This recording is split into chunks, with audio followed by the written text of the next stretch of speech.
ओम शांति। आज 25 जनवरी 1969 के अव्यक्त मधुर महावाक्य सुनेंगे। टॉपिक है समर्पण की ऊंची स्टेज, श्वासोश्वास स्मृति।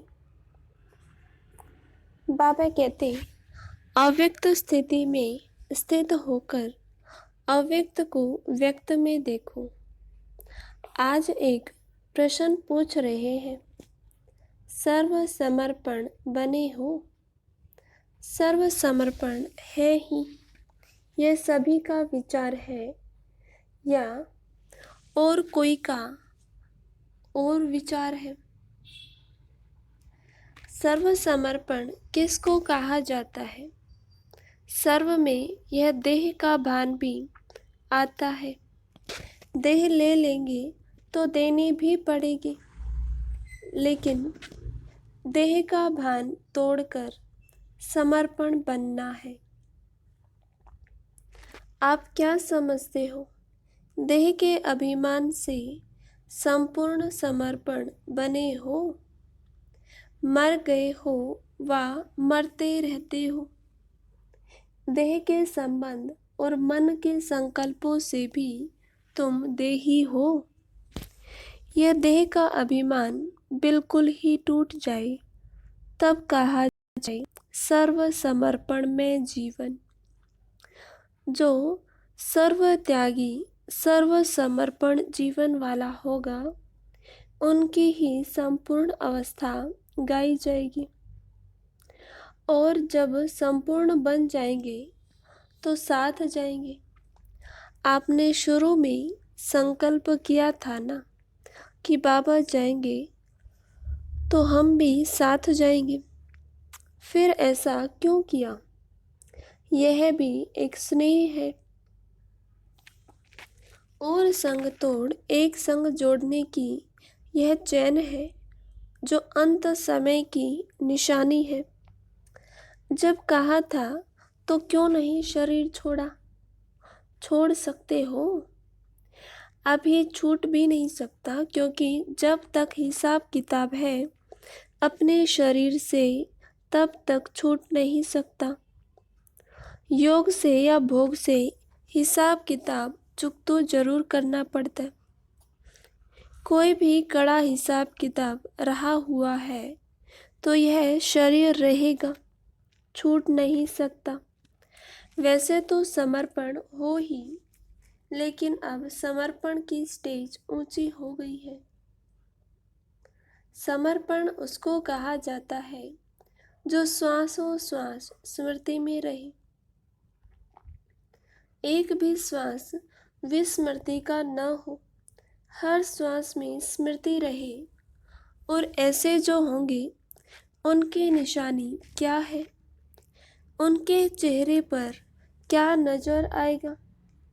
क्या उनके मुख पर होगा? मालूम है, हर्षित मुख। हर्षित मुक्ता के सिवाय और भी कुछ होगा? जो जितना सहनशील होगा उनमें उतनी शक्ति बढ़ेगी।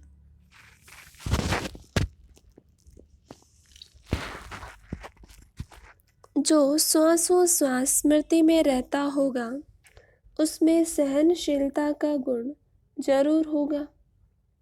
और सहनशीलता होने के कारण एक तो हर्षित और शक्ति दिखाई देगी।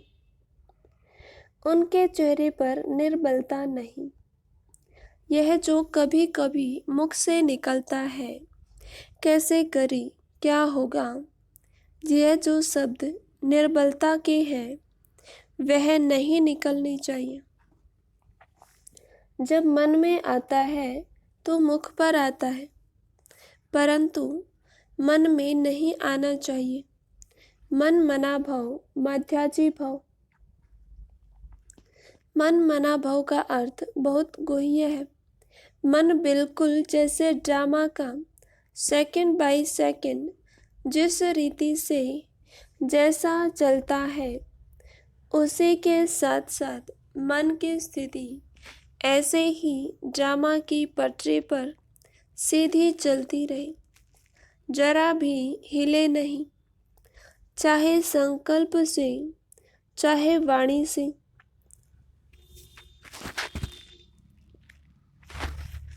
ऐसी अवस्था हो ड्रामा की पटरी पर चल रहे हो, परंतु कभी कभी रुक जाते हो, मुख कभी हिल जाता है, मन की स्थिति हिलती है, फिर आप पकड़ते हो, यह भी जैसे एक दाग हो जाता है।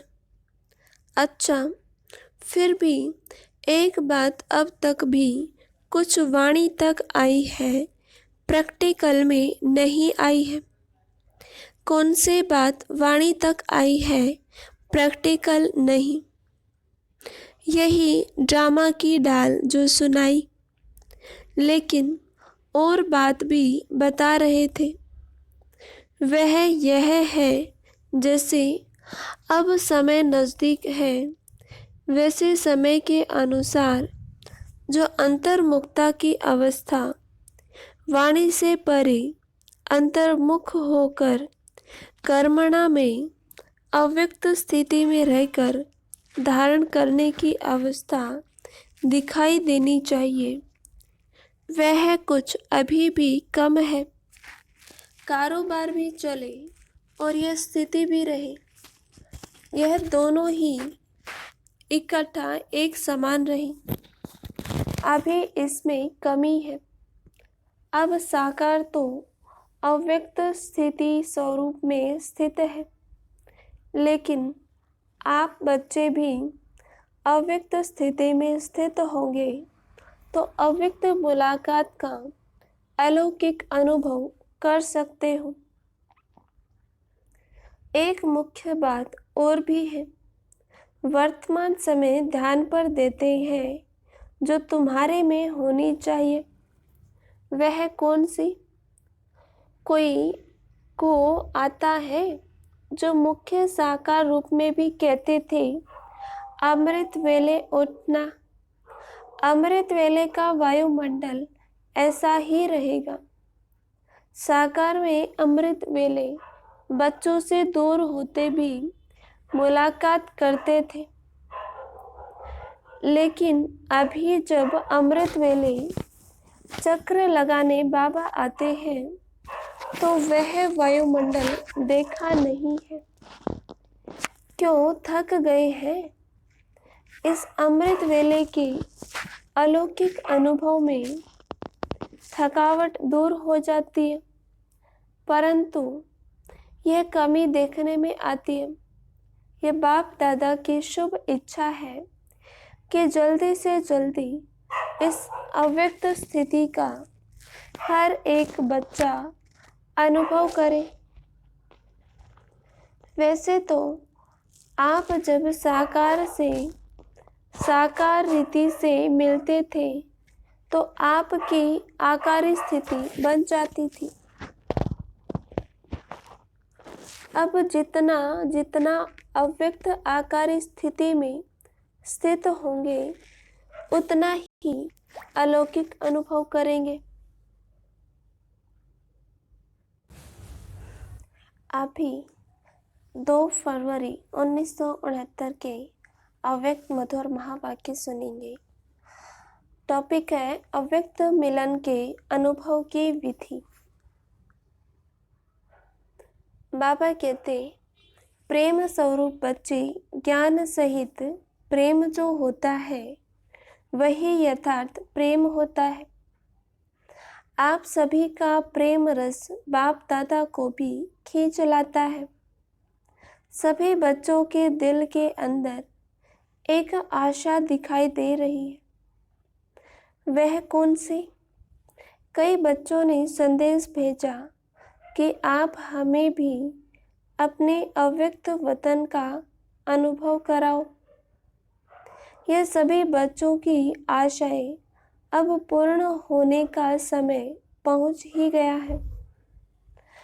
आप कहेंगे कि सभी संदेशी बन जाएंगे, लेकिन नहीं, अव्यक्त वतन का अनुभव भी बच्चे करेंगे, लेकिन दिव्य बुद्धि के आधार पर जो अब अलौकिक अनुभव कर सकते हो, वह दिव्य दृष्टि द्वारा करने से भी बहुत लाभदायक, अलौकिक और अनोखा है। इसलिए जो भी बच्चे चाहते हैं कि अव्यक्त बाप से मुलाकात करें, वह कर सकते हैं। कैसे कर सकते हैं? इसका तरीका सिर्फ यही है, अमृत वेले याद में बैठो और यही संकल्प रखो कि अब हम अव्यक्त बाप दादा से मुलाकात करें। जैसे साकार में मिलने का समय मालूम होता था तो नींद नहीं आती थी और समय से पहले ही बुद्धि द्वारा इसी अनुभव में रहते थे, वैसे अब भी अव्यक्त मिलन का अनुभव प्राप्त करना चाहते हो तो उसका बहुत सहज तरीका यह है, अव्यक्त स्थिति में स्थित होकर रूह रूहान में जैसे संदेशियों को कई दृश्य दिखाते हैं, वैसे ही बहुत गुह्य गोपनीय रहस्य बुद्धि योग से अनुभव करेंगे। लेकिन एक बात यह अनुभव करने के लिए आवश्यक है, वह कौन सी मालूम है? अमृत वेले भी अव्यक्त स्थिति में वही स्थित हो सकेंगे जो सारा दिन अव्यक्त स्थिति में और अंतर्मुख स्थिति में स्थित होंगे। वही अमृत वेले यह अनुभव कर सकेंगे। इसलिए अगर स्नेह है और मिलने की आशा है तो यह तरीका बहुत सहज है, करने वाले कर सकते हैं और मुलाकात का अनोखा अनुभव प्राप्त कर सकते हैं। वतन में बैठे बैठे कई बच्चों के दिलों की आवाज़ पहुंचती रहती है। आप सोचते होंगे शिव बाबा बहुत कठोर है, लेकिन जो होता है उसमें रहस्य और कल्याण है। इसलिए जो आवाज़ पहुंचती है वह सुनकर के हर्षाता रहता हूँ। क्या बाप दादा निर्मोही है? आप सभी बच्चे निर्मोही हो, निर्मोही बने हो तो बाप दादा निर्मोही और बच्चों में शुद्ध मोह तो मिलन कैसे हो?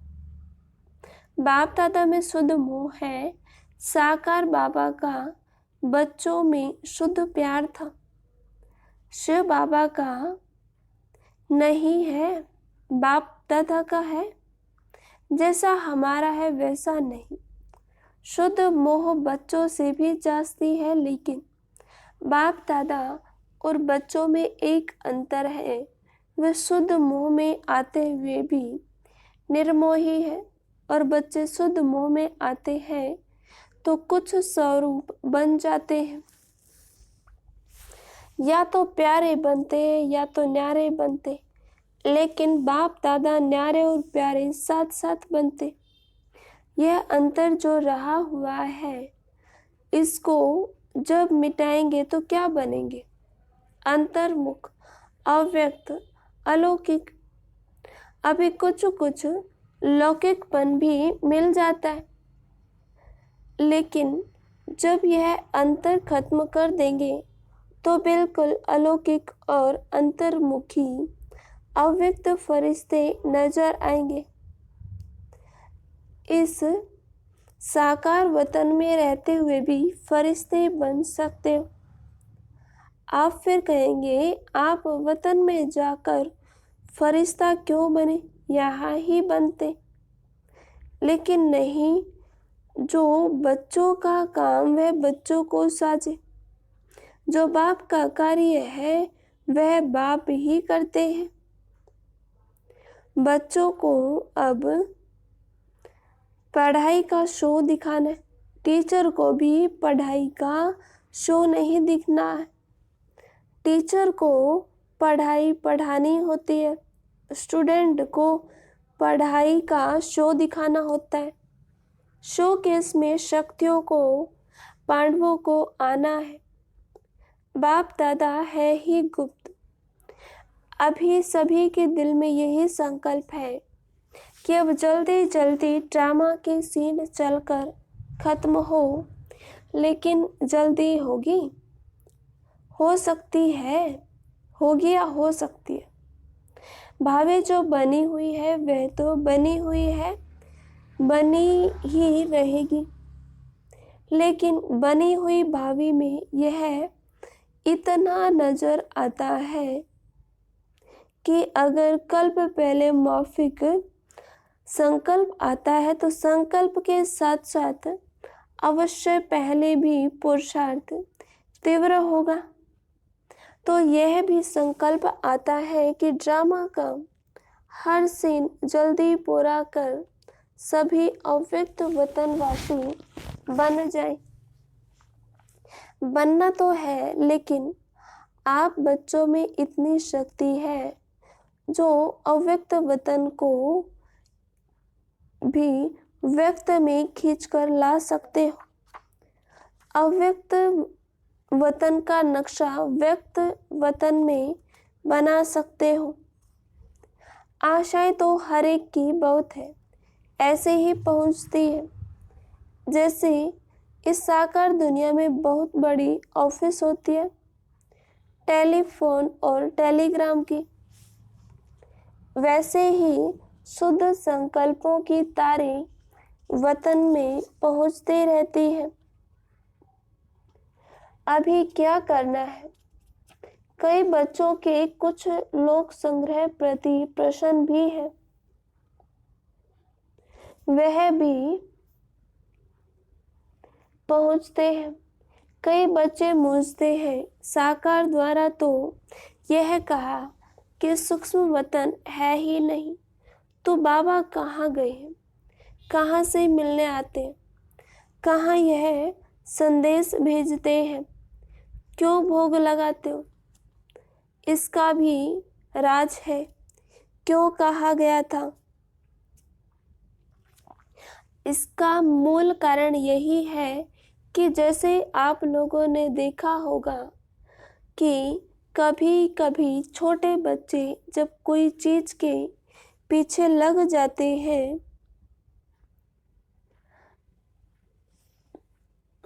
तो वह चीज भल अच्छी भी होती है, लेकिन हद से ज़्यादा उस अच्छी चीज के पीछे पड़ जाते हैं, तो बच्चों से क्या किया जाता है?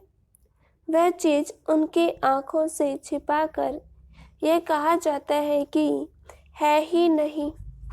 इसलिए ही कहा जाता है कि इसकी जो एक्स्ट्रा लगन लग गई है वह कुछ ठीक हो जाए।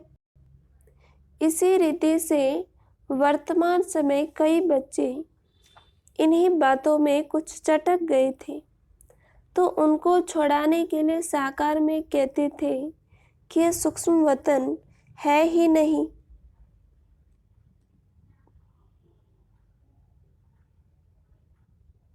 तो यह भी बच्चों की इस बात से बुद्धि हटाने के लिए कहा गया था, लेकिन इसका भाव यह नहीं। यह एक युक्ति है चटकी हुई चीज से छुड़ाने की। तो ऐसे भी नहीं कि सूक्ष्म वतन नहीं है, सूक्ष्म वतन है, लेकिन अब सूक्ष्म वतन में आने जाने के बजाय स्वयं ही सूक्ष्म वतन वासी बनना है। यही बाप दादा के बच्चों में आशा है। आना जाना ज़्यादा नहीं होना चाहिए, ये यथार्थ है। कमाई किसमें है? तो बाप बच्चों की कमाई को देखते हैं और कमाई के लायक बनाते, इसलिए ये सभी रहस्य बोलते। अभी समझा कि क्यों कहा था और अब क्या है? अव्यक्त सूक्ष्म वतन के अव्यक्त अनुभव को अनुभव करो, सूक्ष्म स्थिति को अनुभव करो। जान आने जाने की आशा अल्पकाल की है, अल्पकाल के बजाय सदा अपने को सूक्ष्म वतनवासी क्यों नहीं बनाते? और सूक्ष्म वतनवासी बनने से ही बहुत वंडरफुल अनुभव करेंगे। खुद आप लोग वर्णन करेंगे कि यह अनुभव और संदेशियों के अनुभव में कितना फर्क है। वह कमाई नहीं है, यह कमाई भी है और अनुभव भी है। तो एक ही समय दो प्राप्ति हो, वह अच्छा या एक ही चाहते हो? और कई बच्चों के मन में यह भी प्रश्न है कि मालूम जो बाप दादा कहते थे कि सभी के साथ ले जाएंगे, अब वह तो चले गए, लेकिन वह चले गए हैं, मुक्ति धाम में जा नहीं सकते सिवाय बारात व बच्चों के।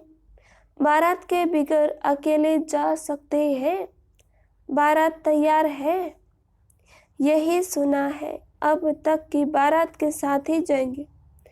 जब बारात ही सज रही है तो अकेले कैसे जाएंगे? अभी तो सूक्ष्म वतन ही अव्यक्त रूप से स्थापना का कार्य चलता रहेगा। जब तक स्थापना का कार्य समाप्त नहीं हुआ है, तब तक बिना कार्य सफल किए हुए घर नहीं लौटेंगे, साथ ही चलेंगे। और फिर चलने के बाद क्या करेंगे मालूम है? क्या करेंगे? साथ चलेंगे और साथ रहेंगे और फिर साथ साथ ही सृष्टि पर आएंगे। आप बच्चों का जो गीत है, कभी भी हाथ और साथ न छूटे, तो बच्चों का भी वायदा है, बाप का भी वायदा। बाप अपने वायदे से बदल नहीं सकते। और भी कोई प्रश्न है? यूँ तो समय प्रति समय सब स्पष्ट होता ही जाएगा। कईयों के मन में यह भी है ना कि न मालूम जन्म होगा व क्या होगा। जन्म होगा, जैसे आपकी मम्मा का जन्म हुआ वैसे होगा।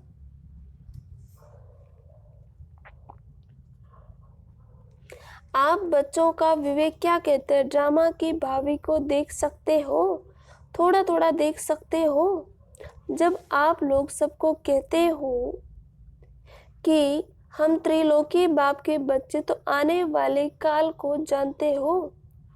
आपके मन के विवेक अनुसार क्या होना चाहिए? अव्यक्त स्थिति में स्थित होकर हाँ व ना कहो तो जवाब निकलेगा। इस रीति से बाप दादा ने 2-4 से पूछा। बहुत करके सभी का यही विचार था कि नहीं होगा।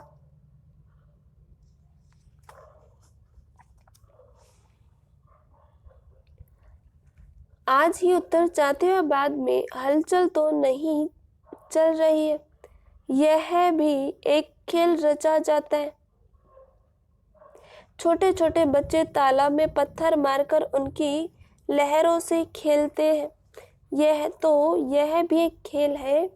बाप तुम सभी के विचार सागर में प्रश्नों के पत्थर फेंक कर तुम्हारे बुद्धि रूपी सागर में लहर उत्पन्न कर रहे।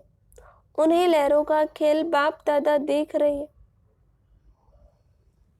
अभी आप सबके साथ ही हैं, अव्यक्त रूप से स्थापना के कार्य में लगे रहेंगे। जब तक स्थापना का पार्ट है, तब तक अव्यक्त रूप से आप सभी के साथ ही है। समझ गए? अच्छा, वतन में मम्मा को भी इमर्ज किया था। पता है क्या बात चली? जैसे साकार रूप में, साकार वतन में मम्मा बोलती थी कि बाबा आप बैठे रहिए, हम सभी काम कर लेंगे। इसी रीति से वतन में भी यही कहा कि हम सभी कार्य स्थापना के जो करने हैं वह करेंगे। आप बच्चों के साथ ही बच्चों को बहलाते रहिए। ऐसे ही साकार में कहती थी, वही वतन में रूह रुहान चली। आप सभी के मन में तो होगा ही कि हमारी मम्मा कहाँ गई। अभी यह राज इस समय स्पष्ट करने का नहीं है। कुछ समय के बाद सुनेंगे कि वह कहाँ और क्या कर रही है। स्थापना के कार्य में भी मददगार है, लेकिन भिन्न नाम रूप से। अच्छा, अब टाइम हो गया। आगे की अव्यक्त वाणी अगले पार्ट में सुनेंगे। ऐसे ही हर रोज अव्यक्त वाणी सुनने के लिए इस चैनल को सब्सक्राइब करें। ओम शांति।